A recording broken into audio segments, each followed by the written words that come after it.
우리의 하나님을 찬양하여라. 우리의 생명을 붙들어 주셔서 우리가 실족하여 넘어지지 않게 살펴주신다.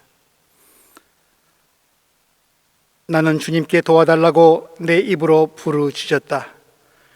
내 혀로 주님을 찬양하였다.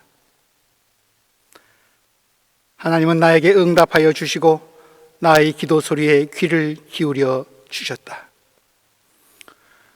우리의 기도를 물리치지 아니하시고 한결같은 사랑을 베풀어 주시는 하나님 앞에 모여 예배드리는 여기 모인 모든 주의 백성들에게 하나님의 은혜와 생명의 능력이 함께 하시기를 성부와 성자와 성령의 이름으로 기원합니다. 아멘. 나는 전능하신 아버지 하나님 천지의 창조주를 믿습니다. 나는 그의 유일하신 아들 우리 주 예수 그리스도를 믿습니다. 그는 성령으로 잉태되어 동정녀 마리아에게서 나시고 본디오 빌라도에게 고난을 받아 십자가에 못 박혀 죽으시고 장사된 지 사흘 만에 죽은 자 가운데서 다시 살아나셨으며 하늘에 오르시어 전능하신 아버지 하나님 우편에 앉아 계시다가 거기로부터 살아있는 자와 죽은 자를 심판하러 오십니다. 나는 성령을 믿으며 거룩한 공교회와 성도의 교제와 죄를 용서받는 것과 몸의 부활과 영생을 믿습니다. 아멘.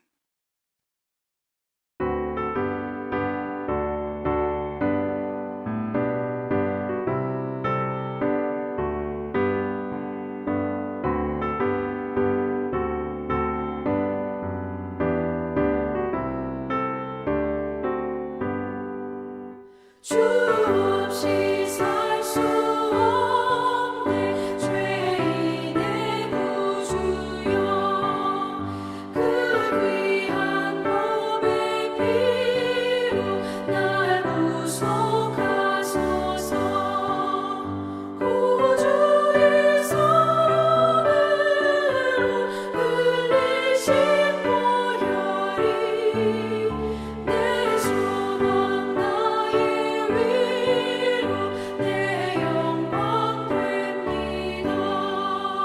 주 없이 살 수 없네 나 혼자 못서리 힘없고 부족하며 지혜도 없도다. 내 주는 나의 생명 또 나의 힘이라. 주님을 의지하여 지혜를 얻으리.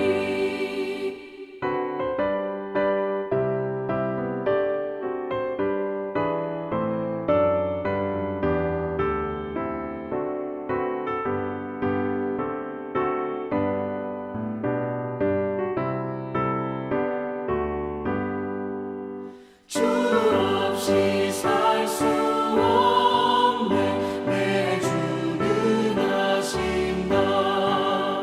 내 영의 깊은 간구 마음의 소원을 주밖에 나의 마음 위하여 주리요. 내 마음 위로하사 영원케 하시네.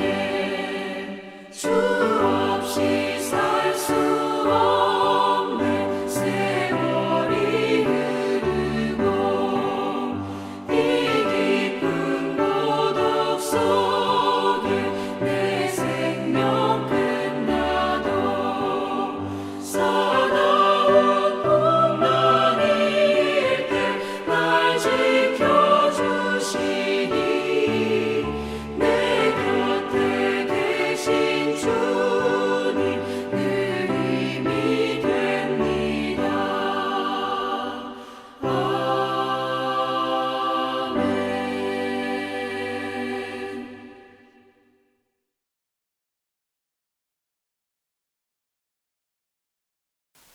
하나님께서 세상을 이처럼 사랑하셔서 외아들을 주셨으니 이는 그를 믿는 사람마다 멸망하지 않고 영생을 얻게 하려는 것이다. 사랑의 하나님 아버지, 주님께서는 마르고 그 색조차 발에 어디에서도 희망의 색을 찾아볼 수 없었던 그곳에서 다시 살기 나게 하시고 생명의 숨이 저희들의 가슴을 다시 두드리게 하시며 다시 숨을 쉬라고, 다시 일어서라고 그렇게 주님은 우리를 불러주십니다. 주님이 크나큰 그 은혜와 사랑에 마음을 다하여 감사드립니다. 저희들의 죽은 심장에 생명을 끌어내셔서 생명의 빛을 보게 하심에 감사와 찬양 드립니다.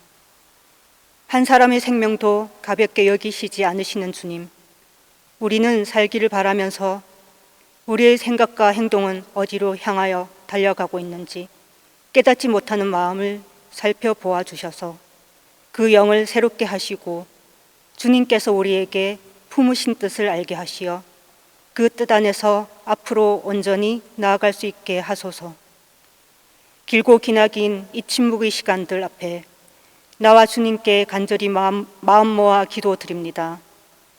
주님 보시기에 온전치 못한 우리의 삶과 행동, 약하고 흔들리는 믿음, 교만과 아집 모두를 주님 앞에 내어놓습니다. 주님, 그 모든 것을 용서하여 주시고 주님의 진리의 말씀 안에서 잘못된 행동이나 생각을 바로 고쳐 잡을 수 있게 하시어 오로지 주님께서 주시는 그 생명수를 마시게 하소서. 주님께서 주시는 생명의 말씀은 죽은 물도 다시 살아나게 하시고 그 강물이 흘러가는 곳 어디에서나 살아날 것이며 잎도 시들지 않고 그 열매도 끊이지 않을 것을 약속합니다. 예전처럼 주님의 성전에 나와 주님의 자녀들과 함께 얼굴을 맞대고 서로 기뻐하는 모습을 직접 바라보지 못하니 다들 잘 계시는지, 건강하신지, 외롭지는 않으신지 늘 마음속으로만 그리워하고 지내는 저희들, 그리고 오랫동안 병상에 누워서 투병하며 힘겹게 지내시는 분들과 벗들에게 함께할 수 없는 이 마음을 주님을 향하여 돌려 그들을 위하여 간절히 기도드립니다. 그리고 금요일 수술을 마치고 씩씩한 얼굴로 다시 일어나려고 힘쓰고 있는 유나, 주님은 분명히 그들과 더욱더 가까이 있음을 믿습니다. 주님의 자비와 긍휼, 사랑이 그들의 손을 붙들고 계심을 믿습니다. 주님, 그들을 온전히 지켜주소서. 우리 교회 학교 친구들, 이 코로나로 인한 급격한 변화 속에서도 그들의 마음속을 주님의 말씀과 사랑으로 보호하여 주시고 교회 학교를 위해 수고하시는 선생님들, 목사님, 예배를 위하여 늘 변함없이 섬기시는 분들, 마음과 신령으로 예배 드리시는 저희 공동체 식구들, 늘 말씀으로 양떼를 먹이시느라 최선을 다하시는 목사님, 저희들 모두가 주님의 기쁨이 될 수 있기를 기도드립니다. 이 혼잡한 코로나 시대에 세상의 소리에 귀를 기울이지 말고 오로지 주님께서 주신 사랑과 주 예수 그리스도 십자가의 복음의 능력을 세상에 선포하여 영원히 목마르지 않는 주님의 생수가 이 땅끝까지 닿을 수 있기를 바라며 세상의 고통과 탄식이 주님의 사랑과 자비로 주님께 영광 돌리며 주님을 향하여 찬양할 수 있게 하소서. 이 모든 것을 주 예수 그리스도 이름으로 기도드립니다. 아멘.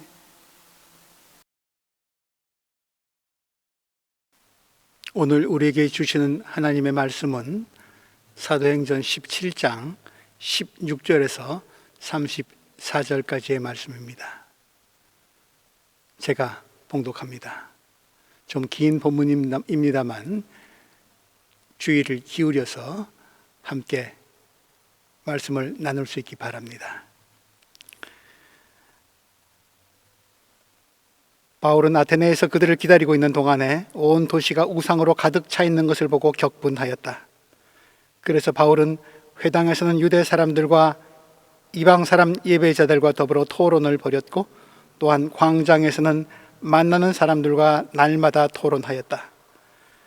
그리고 몇몇 에피쿠로스 철학자와 스토아 철학자도 바울과 논쟁하였는데 그 가운데서 몇몇 사람은 이 말쟁이가 도대체 무슨 소리를 하려는 것인가 하고 말하는가 하면, 또 몇몇 사람은 그는 외국 신들을 선전하는 사람인 것 같다 하고 말하기도 하였다. 그것은 바울이 예수를 전하고 부활을 전하기 때문이었다. 그들은 바울을 붙들어 아레오바고 법정으로 데리고 가서 당신이 말하는 이 새로운 교훈이 무엇인지 우리가 알 수 있겠소? 당신은 우리 귀에 생소한 것을 소개하고 있는데 도대체 그것이 무엇인지 알고 싶소? 하고 말하였다. 모든 아테네 사람과 거기에 살고 있는 외국 사람들은 무엇이나 새로운 것을 말하고 듣는 일로만 세월을 보내는 사람들이었다. 바울이 아레오바고 법정 가운데 서서 이렇게 말하였다. 아테네 시민 여러분, 내가 보기에 여러분은 모든 면에서 종교심이 많습니다. 내가 다니면서 여러분이 예배하는 대상들을 살펴보는 가운데 알지 못하는 신에게 라고 새긴 제단도 보았습니다. 그러므로 나는 여러분이 알지 못하고 예배하는 그 대상을 여러분에게 알려드리겠습니다. 우주와 그 안에 있는 모든 것을 창조하신 하나님께서는 하늘과 땅의 주님이시므로 사람의 손으로 지은 신전에 거하지 않으십니다. 또 하나님께서는 무슨 부족한 것이라도 있어서 사람의 손으로 섬김을 받으시는 것이 아닙니다. 그분은 모든 사람에게 생명과 호흡과 모든 것을 주시는 분이십니다. 그분은 인류의 모든 족속을 한 혈통으로 만드셔서 온 땅 위에 살게 하셨으며 그들이 살 시기와 거주할 지역의 경계를 정해 놓으셨습니다. 이렇게 하신 것은 사람으로 하여금 하나님을 찾게 하시려는 것입니다. 사람이 하나님을 더듬어 찾기만 하면 만날 수 있을 것입니다. 사실 하나님은 우리 각 사람에게서 멀리 떨어져 계시지 않습니다.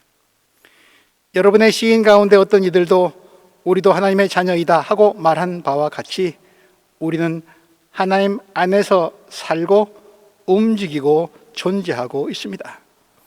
그러므로 하나님의 자녀인 우리는 신을 사람의 기술과 고안으로 금이나 은이나 돌에다가 새겨서 만든 것과 같다고 생각해서는 안 됩니다.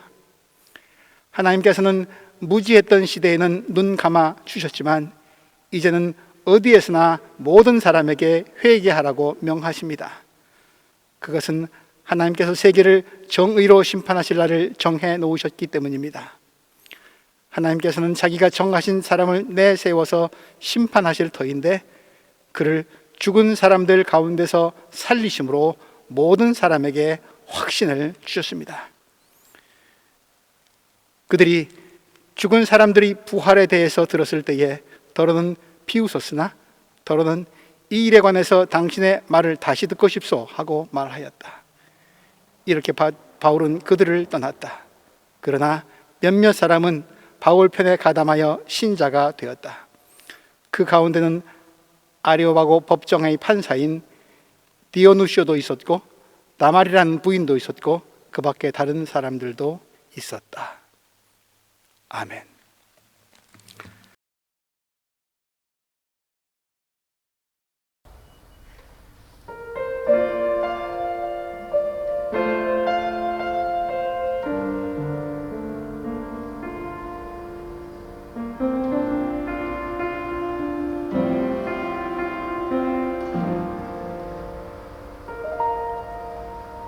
내가 두려웠던 모든 것들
주님의 이름으로 문안드립니다.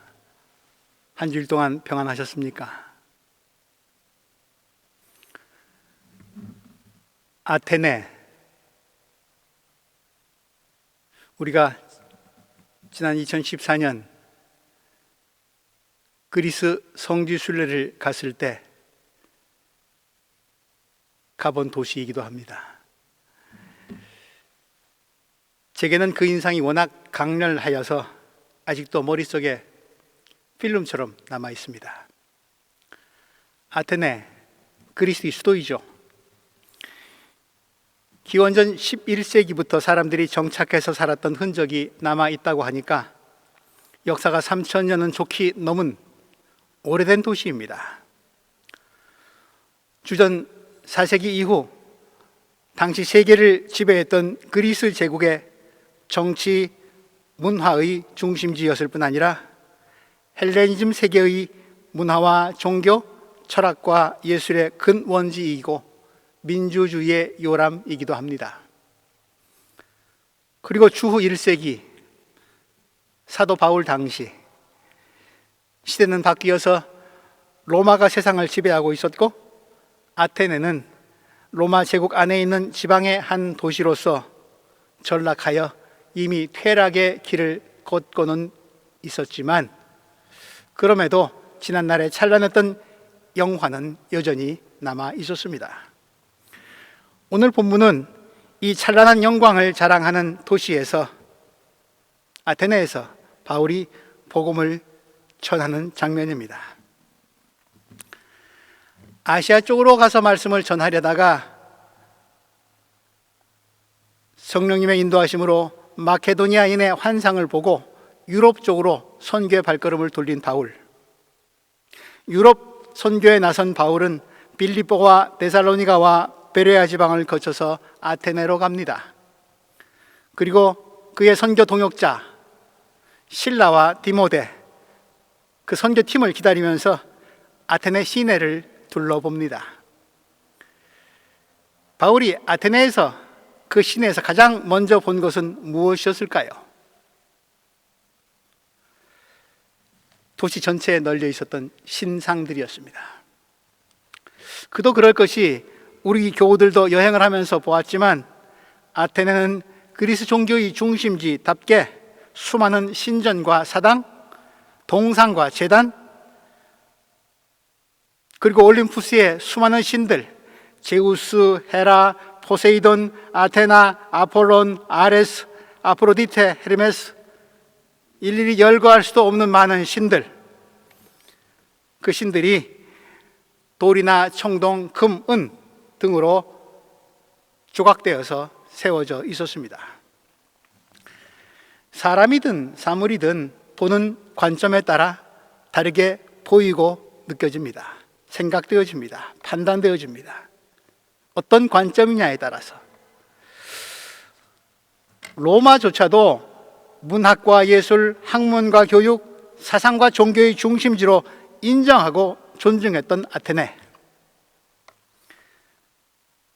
그 신상들을, 도시 전체를 뒤덮고 있는 그 신상들을 헬레니즘 문화가 꽃 피워낸 아름답고 찬란한 열매로 볼 수도 있겠지만 바울에겐 다르게 보였습니다.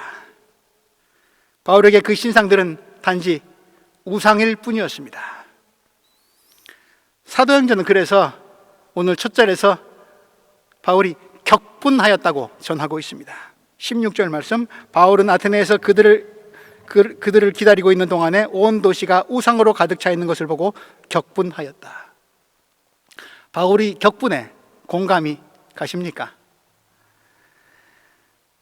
아테네에는 이름이 있는 신상도 있지만 이름이 없고 알려지지 않은 신들, 미처 인간이 생각하지도 못한 일들을 주관하는 신들을 위한 제단도 세워져 있었습니다. 그리스 신화에 등장하는 그 수많은 신들끼리 영역 다툼도 합니다. 신들끼리 싸우기도 하고 훔치기도 하고 추방당하기도 하고 벌을 받기도 합니다. 미워하기도 하고 사랑하기도 하고 실수도 하고 죽기까지 합니다.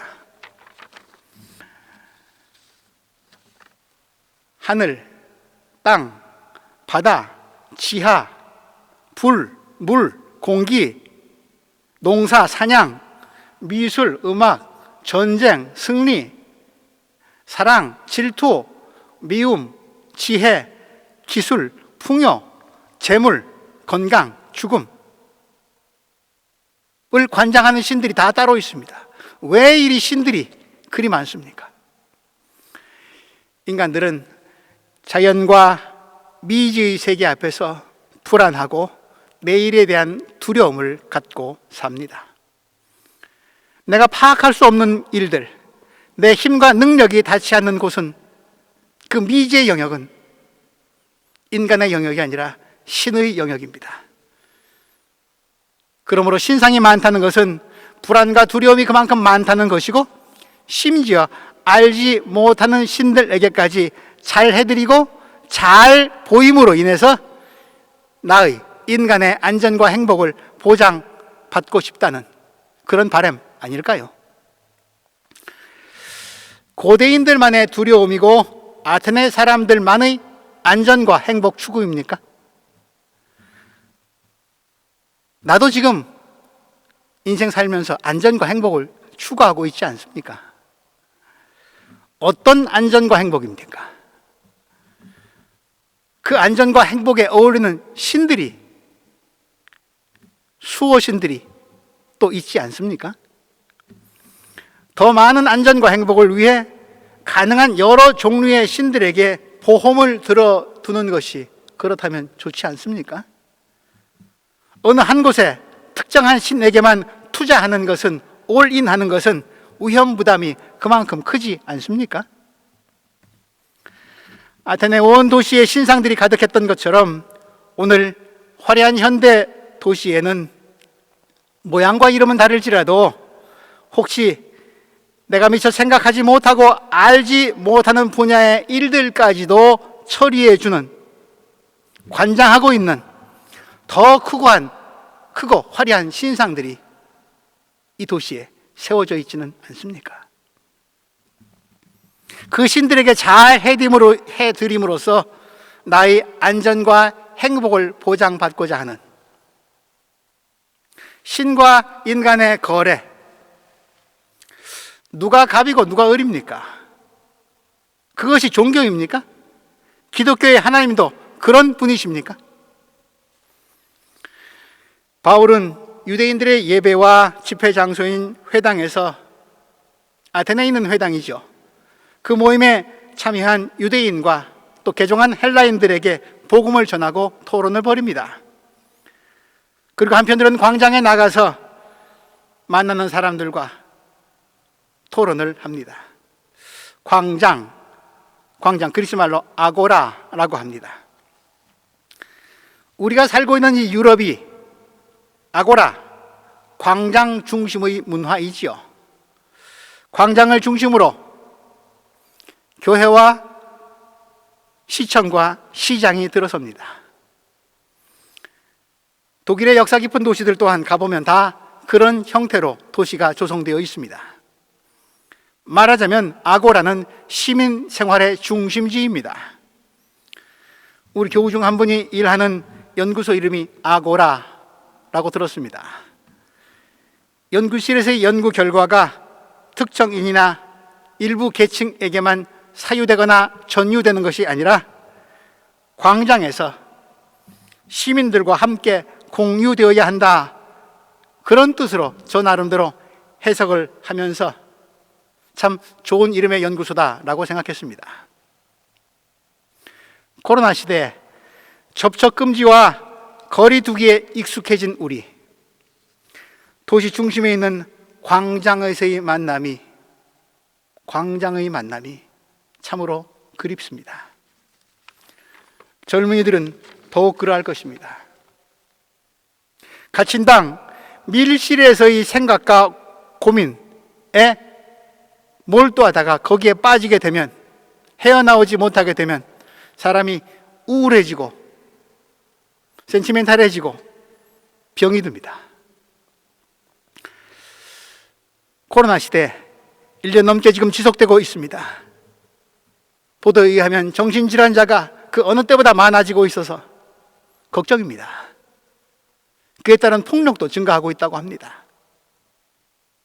나라와 민족, 언어와 사상과 종교, 신체 또는 가지고 있는 생각, 그 어떤 것일지라도 사람과 사이를 가르는 어떤 장벽이라도 뛰어넘어서 허물고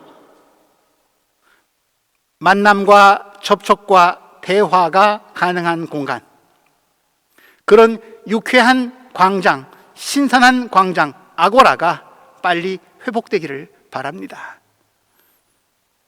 그러나 지금 우리가 서로를 위해, 진정한 광장에서의 만남을 위해 서로 배려해야 할 것이 또한 있기에, 예전처럼 광장에서 몸으로 만나지, 접촉하지 못한다 할지라도 우리는 소통할 수 있는, 만날 수 있는 통로를 찾아야 합니다.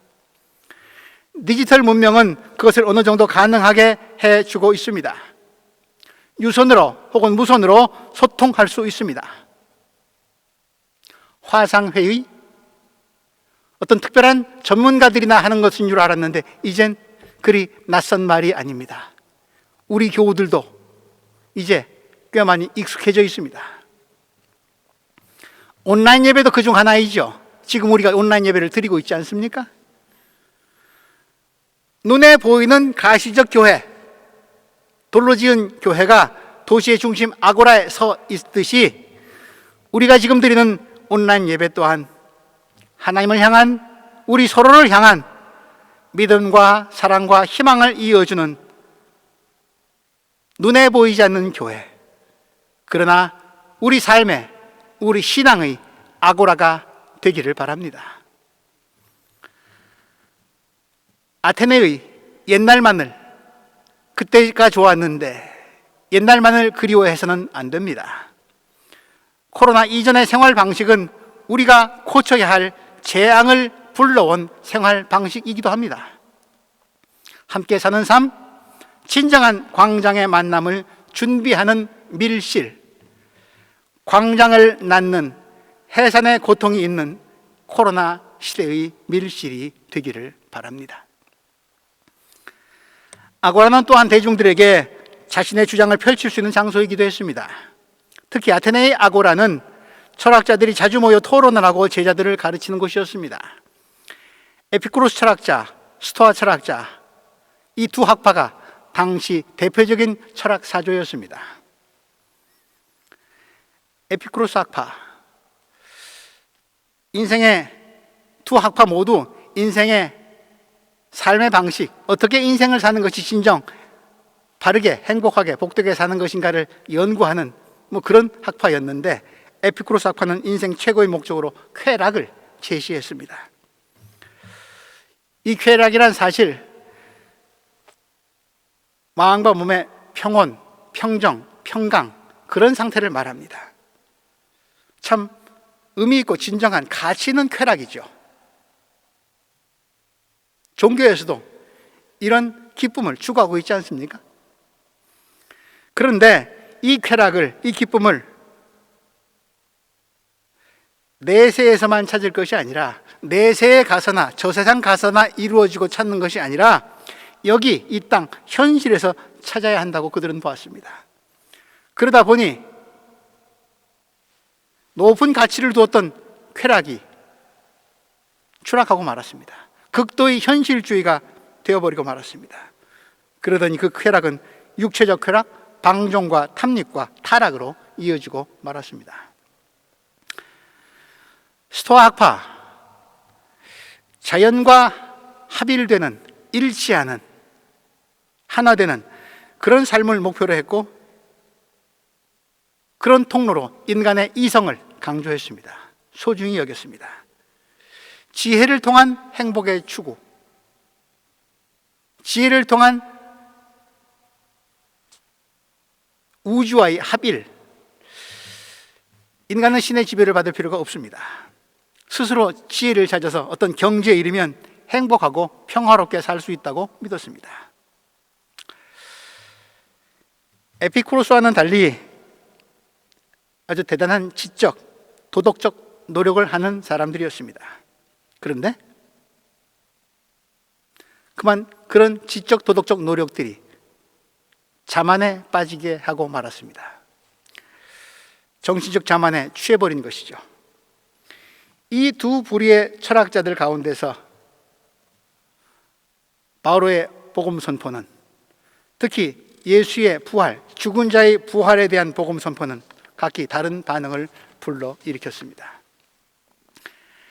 에피쿠로스 학파 철학자들에게 있어서 바울의 복음 선포 혹은 부활에 관한 이야기는 의미 없이 떠버리기만을 좋아하는 말쟁이의 쓸모없는 언동으로 보여졌을 뿐입니다. 스토아 철학자들은 바울이 새로운 종교를 전하고 있다 생각하고 좀 더 알기를 바랬습니다. 무엇이든지 새로운 것을 좋아하던 아테네 사람들이기도 했습니다. 바울은 이제 아레오바고, 당시 법정으로 사용되던 언덕에 서서 말할 기회가 주어졌습니다. 우리가 성지순례 때 가보았던 곳이기도 합니다. 법정이 선교의, 복음 선포의 강단이 되었습니다. 오늘 본문 22절에서 31절까지가 바울이 아레오바고에서 행한 그 유명한 설교입니다. 지금 바울은 하나님을, 예수를 전혀 알지 못하는 사람들을 대상으로 복음을 전하고 있습니다. 세세한 내용을 살펴보기 전에 전체적인 윤곽을 먼저 알고 들어가는 것이 좋을 것 같습니다. 유대인들의 회당에서 복음을 전할 때는 공통 분모가 있습니다. 구약 성경이라고 하는 하나님에 대한 이해가 공통적일 수 있습니다. 그래서 그것을 근거로 예수 그리스도, 하나님의 아들, 그분이 구세주이심을 전할 수 있는 어떤 분모가 있었는데, 지금 이 아테네 사람들 공유할 수 있는 그 무엇이 기반이 없습니다. 이런 상황에서 바울은 탁월한 논리와 변증을 통해서 차근차근 그들에게 접근해 들어갑니다. 바울이 예수를 만나기 전에 바리새인으로서, 율법학자로서 쌓아두었던 그의 학식이, 지식이, 논리적 설득력이 빛을 발하기 시작합니다. 바울은 두 단계로 나누어서 복음을 증거합니다. 첫 단계는 일반적인 내용으로 접근합니다. 23절에서 29절까지가 그러합니다. 자연을 통해서, 만물을 통해서 느낄 수 있는 신비함, 혹은 사람 마음속에 있는 양심의 근거에서 신의 섭리를 감지하는 것을 말합니다. 수많은 신들을 섬기고 있는 아테네 사람들, 그들의 종교심을 접촉점으로, 공통 분모로 삼고자 하는 것이죠. 두 번째 단계는 30절에서 31절 짧은 두 절인데, 특별한 내용을, 그런 접촉점을 근거로 특별한 내용을 선포합니다. 예수 그리스도의 십자가 사건입니다. 하나님을 본 사람은 없지만 예수 그리스도께서 하나님을 우리에게 보여주셨다. 그분은 십자가에 달리시고 죽음을 이기시고 부활하셨다. 종교심만으로는 구원에, 영원한 생명에 이르지 못하지만 그리스도의 십자가는 우리를 구원에, 영원한 생명에 이르게 한다. 바울의 아레오바고 법정의 설교는 그렇게 큰 구조로 짜여져 있습니다. 내용으로 한번 들어가 봅니다. 22절 말씀, 아테네 시민들이 향해서 하는 말입니다. 여러분은 제가 보니까 참 종교심이 많은 분들입니다. 독일어 성경이 조금 더 이 말을 정확하게 번역을 하고 있다고 여겨집니다. 여러분들은 모든 면에서 신을 숭배하십니다. 영어 성경은 좀 더 정난하게 표현하고 있습니다. 여러분들은 너무 미신적입니다. 말하자면 바울은 지금 설교 앞부분에서 소위 종교심이 많다고 자랑하고 있는 아테네 시민들에게 따끔하게 비판을, 지적을 하고 있는 것이죠. 심지어 알지 못하는 신에게 라는 비문을 보고 나는 그 알지 못하는 신을 여러분에게 알려드려야 되겠다고 생각했습니다. 그리스 사람들은 알지 못하는 신, 내가 미처 깨닫지도 못하는 영역으로부터 오는 그 신들로부터 오는 벌과 재앙을 두려워했지만, 제가 이제 알지 못하는 신을 소개해 드리겠습니다.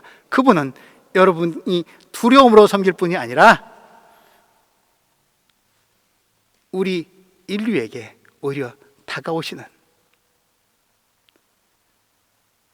우리가 여러분들이 아직 알지 못하지만 전혀 다른 분이십니다. 운을 뗍니다. 24절 말씀, 하나님은 사람의 손으로 지은 신전에 거하시는 것도 아니고 부족한 것을 사람에게서 받아내시는 분도 아닙니다. 아테네 사람들이 그러했지 않습니까? 재물을 갖다 바치고 기부하고 테이크하고 거래관계 아닙니까? 하나님은 사람에게서 가져가시는 분, 빼앗는 분이 아닙니다. 생명과 호흡과 모든 것을, 살 수 있는 모든 것을 주시는 분이십니다. 개버입니다. 그리고 그분은 주실 뿐 아니라 온 우주 만물의 근원이십니다. 창조주이십니다. 바울은 알지 못하는 신이 바로 이분이라고 아테네 사람들에게 소개하고 있습니다. 창조주 하나님. 우리가 예배 때마다 오늘도 사도신경을 통해서 전능하사 천지를 만드신 하나님 아버지를 내가 믿사오며 창조주 하나님을 고백합니다. 이 고백은 참으로 중요한 고백입니다. 하나님을 창조주로 우리가 고백한다고 하는 것은 당장 며칠 전의 일도 기억하지 못하고 내일 일은 황차 알지도 못하는 우리,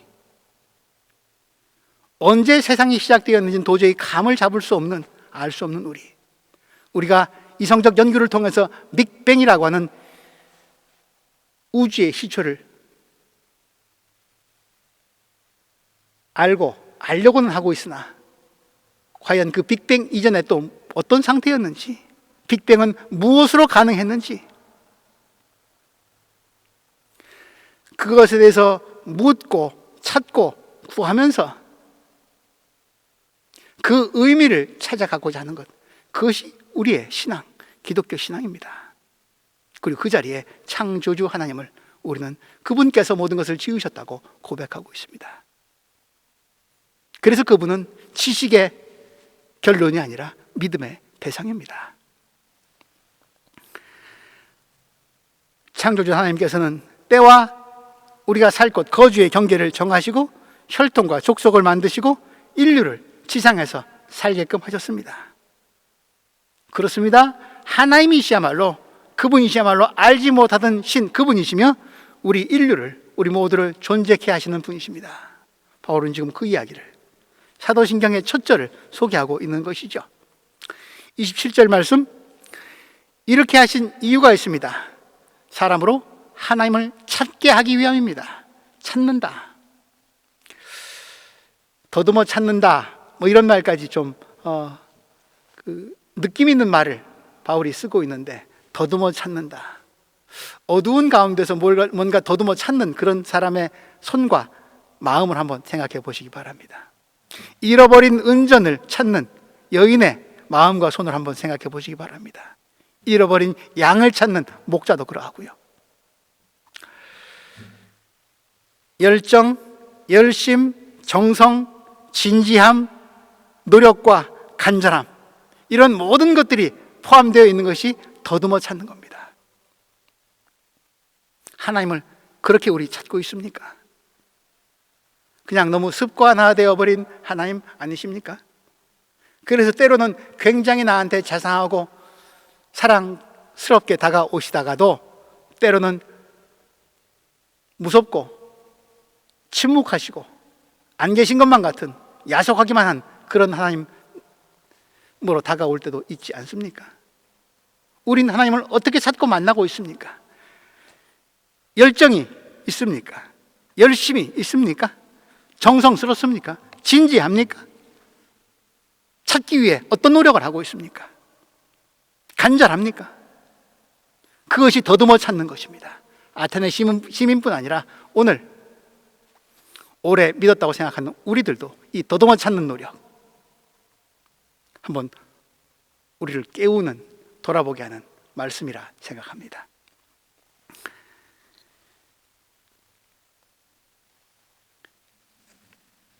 이것은 사실 또한 이 이야기를 듣고 있었던 그 앞에 있는 철학자들, 스토아 학파들, 특히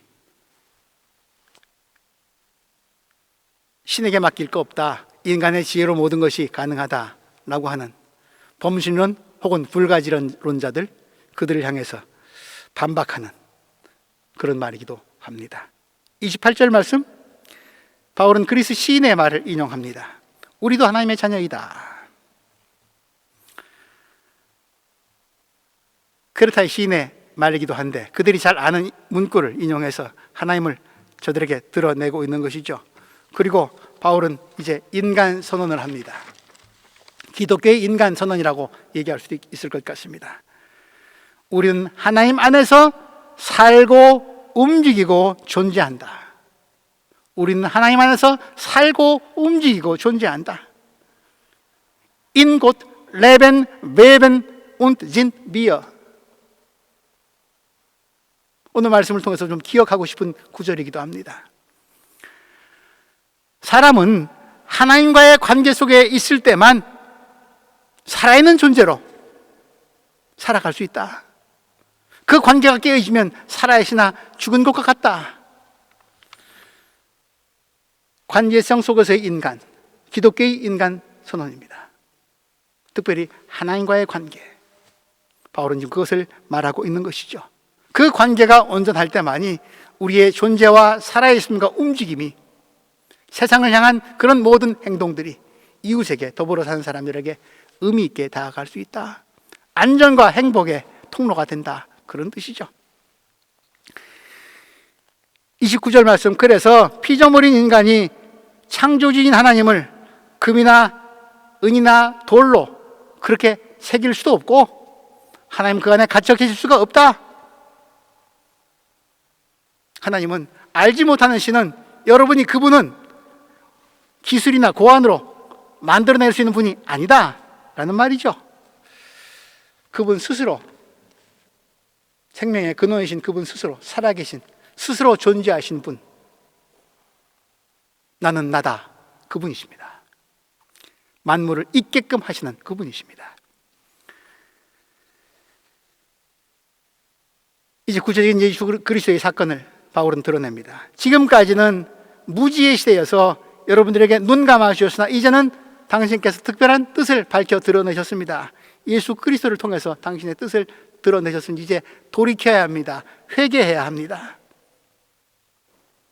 회개해야 할 이유는 우리에게 심판의 날이 있기 때문입니다. 심판주로 정하신 사람이 있는데 그분은 물론 예수 그리스도를 말하죠. 죽은 자 가운데서 살아난 사람이 있다고 하는데 그분 물론 예수 그리스도를 말하는 거죠. 설교의 핵심에, 꼭지점에, 결론에 예수 그리스도를 두고 있습니다. 설교의 모범이죠. 바울은 그가 말씀을 전하고 복음을 전하는 모든 곳에서나 언제나 예수 그리스도의 십자가 사건을 중심에 두고 있습니다.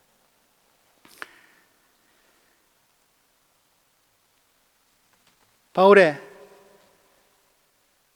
짧은 설교가, 그러나 창조주 하나님으로부터 시작해서 예수 그리스도의 십자가 구원 사건에 이르기까지 기독교의 핵심을 찌르는, 성서의 핵심을 찌르는 짧은 설교가 끝나자 사람들은 두 가지 반응으로 갈립니다. 더러는 비웃었고 더러는 다시 더 듣고 싶다. 육체를 부질한 것, 영혼의 감옥으로 알고 있던 스토아주의자들, 또 쾌락의 도구로 삼았던 에피쿠로스 학파 사람들, 부활이라는 말에 그렇게 각기 다른 반응을 보이고 또 비웃습니다. 아마 대부분의 사람들에게는 어리석은 이야기로 들렸을 것이죠. 그러나 어떤 사람들은, 극소수의 사람들은 관심과 애정을 보입니다. 세상 어디에나 찬반 찬송과 반대, 명암, 밝고 어두운 면이 있게 마련이죠. 썩 좋은 결과, 성공한 것 같지는 않습니다. 바울의 설교에 모든 사람들이 아멘으로 응답하면서 회개에 이르지는 못한 것 같습니다. 실패처럼 보이기도 합니다. 그리고 바울은 그들을 호련히 떠납니다. 조금 더 토론이 있었을 법도 한데, 그런 이야기가 더 실려 있었으면 더 좋았을 텐데, 사도행전은 그 기록은 전해주고 있지 않습니다. 실패했기 때문일까요? 그렇지만은 않다고 생각을 합니다. 바울의 이야기에 귀를 기울이고 더 관심을 가졌던 소수의 사람들, 디오누시오라고 하는 판사가 있었다고 하는데, 그 법정의 판사였는데, 그가 관심 있게 듣고 전해오는 말에 의하면 개종하고 그 후에 아테네 시의 첫 감독, 비숍을 말하는 거죠. 이 되었다고 그렇게 전해지기도 합니다. 말씀의 씨앗은 죽지 않고 언제나 살아서 우리가 예측하지 못할 열매를 가져옵니다.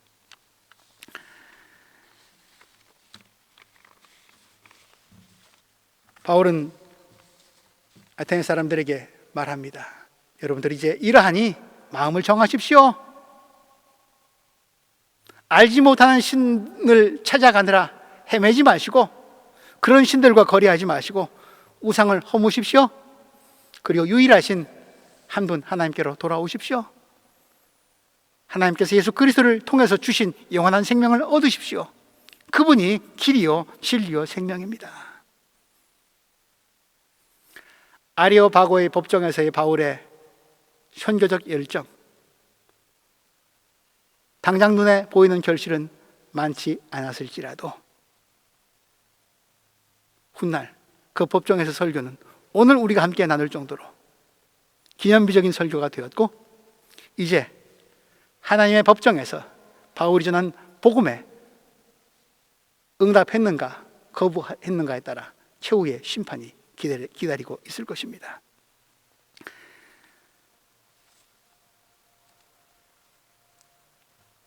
오늘 우리 시대를 생각해 보면서 설교의 마무리를 삼고자 합니다.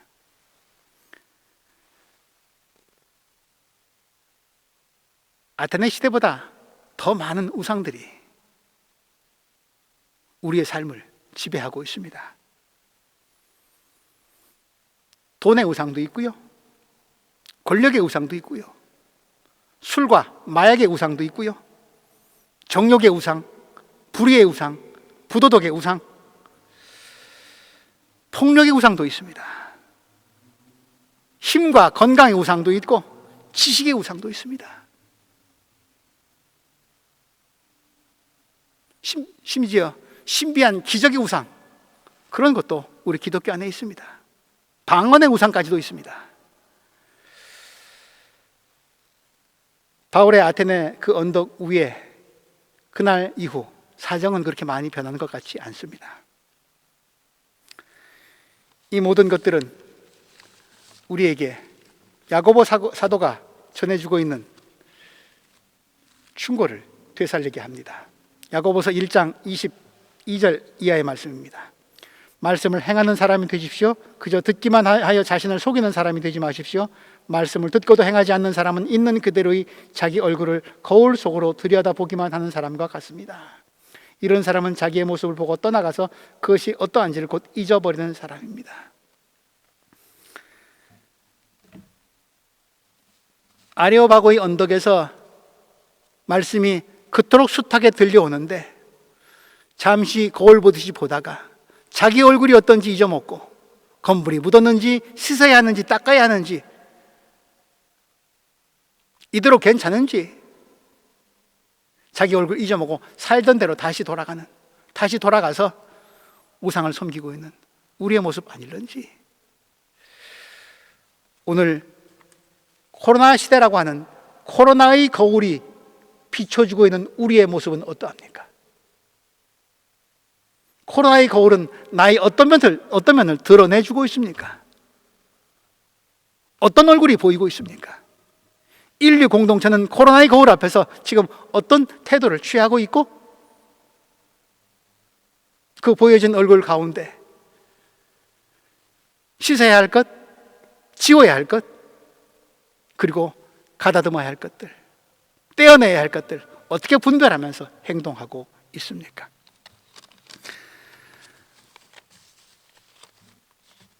우리의 하나님은 창조주이십니다. 그분은 모든 것을 보시기 좋게 선하게 창조하셨습니다. 선하게 창조하셨기에 그분은 이 역사의 마지막 날까지 당신의 선함을 지키실 것입니다.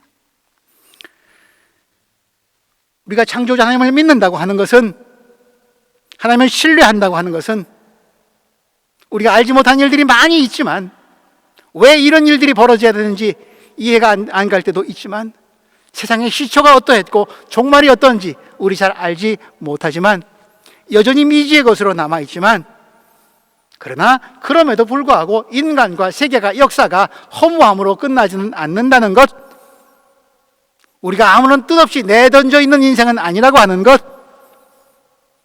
오히려 고난의 때에 우리의 삶의 의미가, 역사의 의미가 더 충만하게 채워지고 있을 수 있다고 하는 것,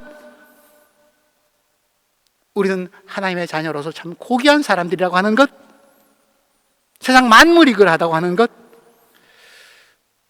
이 안에도 코로나의 혼돈 가운데도 하나님의 질서는 여전히 작동하고 있다고 하는 것, 당신의 창조의 의지와 자비가 여전히 발휘되고 있다고 하는 것,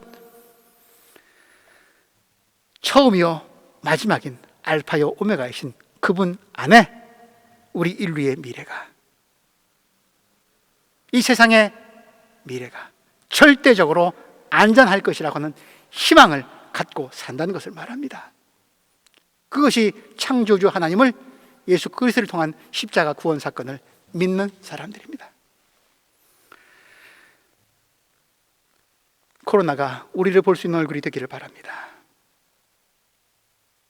나의 생활, 인류의 생활 속에서 하나님이 원하시는 구원과 생명의 길은 무엇인가? 그리고 내가, 인류가 하나님의 뜻에 따라 포기하고 돌아서야 하는 것은 무엇인가? 정직하게 답하는, 그래서 죽음을 이기는 부활 신앙의 사람이 되기를 주님의 이름으로 기원합니다. 하나님, 바울의 아레오바고 법정의 설교를 듣습니다. 여전히 우상의 세력이 혼돈하고 있는 이 어지러운 세상 가운데서, 특별히 죽음의 세력이 준동하고 있는 이 가운데서 주의 말씀을 다시 듣습니다. 불안과 두려움에 떨고 있는 우리에게 다시 창조의 이야기를, 만물의 근원의 이야기를 들려주시는 하나님, 우리 하나님과 어떤 관계를 맺고 살고 있는지 돌아보게 하시고, 코로나가 우리를 죽이는 세력이 아니라 오히려 우리를 다시 바르게 살게 하는 그런 도구가 되게 하여 주셔서 새말까지 우리를 향한 생명과 구원의 의지를 갖고 계신 하나님의 사랑에 응답하는 바른 그리스도인 될 수 있도록 인도하여 주옵소서. 인류 공동체의 희망이 되는 교회가 되게 하여 주옵소서. 예수님 이름으로 기도합니다. 아멘.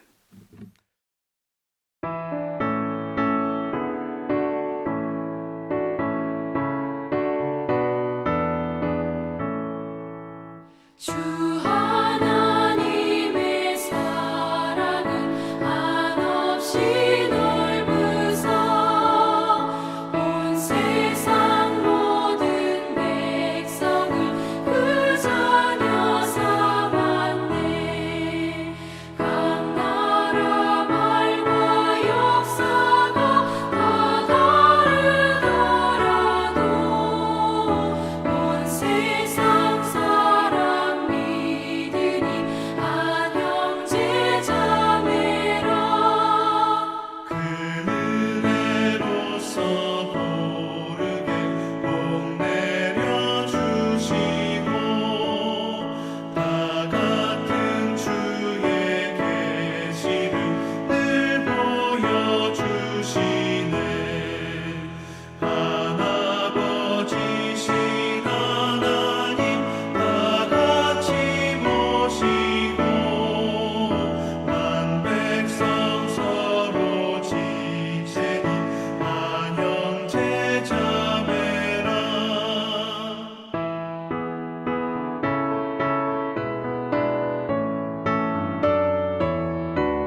교회 소식 전합니다. 주님 안에서 다시 만납니다. 우리의 만남이 서로 얼굴과 얼굴을 마주하고 있지는 않지만 온라인으로 드린다 할지라도 우리 안에는, 우리 중심에는 주님이 계십니다. 주님의 사랑이 우리를 이어주십니다. 우리 삶의 중심에, 우리 믿음의 아고라에 하나님의 사랑과 평화가 함께 하십니다. 이 평화와 사랑이 교우 여러분들 삶터와 가정에 함께 하시기를 기원합니다. 오늘 부활 후 셋째 주일인데 창조주 하나님을 믿고 십자가에 달리신 예수 그리스도를 우리 구원의 주로 고백한다고 하는 것이 이 어려운 시대를 살아가는 우리에게 어떤 의미인지 또 들려주고 계십니다. 우리의 믿음을 더욱 순전하게 그리고 더욱 든든하게 갖고 가는 그런 때가 될 수 있기를 바랍니다. 특별히 건강에 어려움을 겪고 있는 교우들, 저들을 위해서 또 기도해 주시고 우리 함께 다시 좀 만날 수 있는 날을, 회복의 날을 주님께서 빨리 베풀어 주기를 기도했으면 합니다. 김정은 자매가 너무 오랫동안 병석에 누워 있는데 이제 거의 3년이 되어 갑니다. 더구나 코로나로 인해 그가 있는 곳에 방문조차도 지금 허락이 안 되고 있기 때문에 몸의 상태가 어떠한지 우리가 그저 의료진들이 하는 말을 통해서 간접적으로 전해 들을 뿐이고 마음은 안타깝기만 합니다. 물론 주님께서 함께 하십니다. 그녀에게 가장 든든한 참 좋은 선한 목자로 그녀를 몸과 영혼을 이끌고 계실 터인데 우리 기도의 힘을 더욱 더할 수 있기를 바랍니다. 다시 그녀와 광장에서 만날 수 있는 날을 회복해 주시기를 또한 간구하면서 바라면서 우리 곁에서 사랑하는 이웃으로 끝까지 힘을 그녀에게 줄 수 있기를 바랍니다. 찬양으로 예배를 섬기신 우리 김소정 집사님 감사드립니다.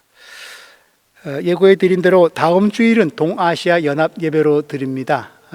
한국, 일본, 중국 그리고 독일 4개국이 모여서 함께 연합 예배를 드립니다. 코로나 상황이어서 온라인 예배로 줌을 통해서 화상 예배를 드립니다. 주중에 구역장님을 통해서 그 화상 예배에 들어올 수 있는 주소가 전달될 것입니다. 예배 시간은 동일합니다. 다음 주일 오후 3시에 컴퓨터나 혹은 핸드폰 이용하셔서 들어오시면 함께 예배 드릴 수 있습니다. 온라인 예배가 가질 수 있는 또 장점이라고도 생각을 하는데 각자 있는 곳에서 시간 맞춰서 들어오셔서 우리 민족과 언어의 경계를 넘어서서 우리를 하나로 묶어주시는 하나님의 사랑과 은총, 그 평화의 예배를 한번 경험할 수 있기를 바랍니다. 미션스베르크가 또 주관해 주시는데 수고에 감사드립니다. 재직회가 오는 금요일 날 있습니다. 우리 지난 1월에 재직회 열고 아직 열질 못했는데 한번 상반기 돌아보면서 또 교회가 서 있는 자리, 또 나아가야 할 방향 한번 나누고 싶습니다. 온라인 화상 재직회 주소도 구역장 통해서 전달될 것입니다. 참여하셔서 함께 교회 공동체 꾸려가는 일에 열심을 다해 주시기 바랍니다. 당회원들은 4월 28일 수요일 날 오후에 모이도록 하겠습니다. 교회 학교 또한 계속해서 온라인으로 만나고 있습니다. 예배와 교육을 위해서 애쓰시는 선생님들 감사드립니다. 학부모님들 또 관심 갖고 어려운 때 자녀들 신앙으로 양육하는 일에 소홀함 없기를 바랍니다. 록다운이 연장을 다시 거듭하고 있습니다. 좀 불안한 이야기들이 많이 또 들려오기도 하는데 상황이 어떻게 변한다 할지라도 우리를 여전히 자비로 사랑으로 채워주시고 변함없는 은총을 내려주신 하나님 안에서 우리 건강 잘 유지하면서 또 이 어려운 때에 서로 해야 할 바를 바르게 잘 지키면서 질서 있게 행동할 수 있기를 바랍니다. 정오기도, 그런 일들을 위해서 정오기도 계속할 수 있기를 바랍니다. 4월 교회 생활 안내 참고하시기 바랍니다. 온라인 헌금 안내합니다. 교우 소식 전합니다. 지난 주 중에 유나 여러분들 기도해 주셔서 수술 잘 마쳤고 지금 회복되어서 이제 다시 또 일상의 삶으로 돌아가서 건강하게 활동할 수 있게 되었습니다. 엄마가 참 옆에서 고생 많이 했는데 이제 이전보다 더욱 힘있게 또 이제는 청소년에 접어들었는데 멋진 10대의 아름다운 삶 갖고 나갈 수 있기 바랍니다. 장라윤 교우가 출국합니다. 캐나다에 부모님이 계셔서 부모님 계신 곳으로 갑니다.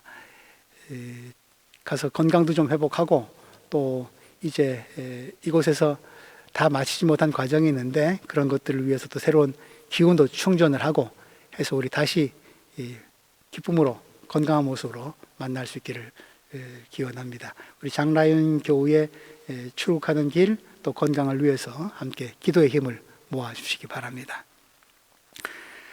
광고가 조금 늦긴 했는데 우리 지난 4월 초에 김조자 집사님 딸 예시카 병원 개원을 했습니다. 쾰른에서 내과 병원을 개원을 했는데 조금 광고가 늦었습니다만 알려드립니다. 축하드립니다. 어려운 때인데 또 병원을 개원해서 많은 아파하는 이웃들도 돌보는 선한 손길이 되게 해주심에 하나님께 감사를 드립니다. 어머니가 또 기도로 믿음으로 키운 딸인데 딸을 통해서 회복과 생명의 역사가 일어날 수 있기를 바랍니다. 축하드립니다. 예, 축복기도 드리겠습니다.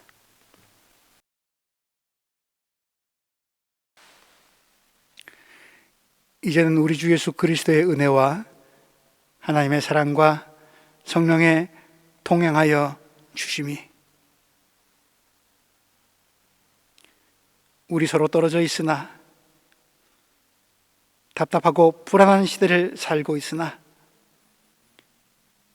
하나님이 창조주이심을 다시 기억하고 고백하면서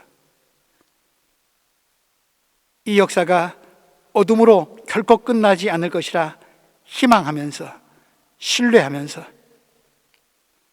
하나님의 광장에서 만날 것을 다시 약속받는 여기 모인 희망의 공동체 위에 그리고 그 희망의 날을 안타깝게 소망하고 있는 모든 인류 공동체 위에 이제로부터 영원까지 함께 하시기를 간절히 축원합니다. 아멘.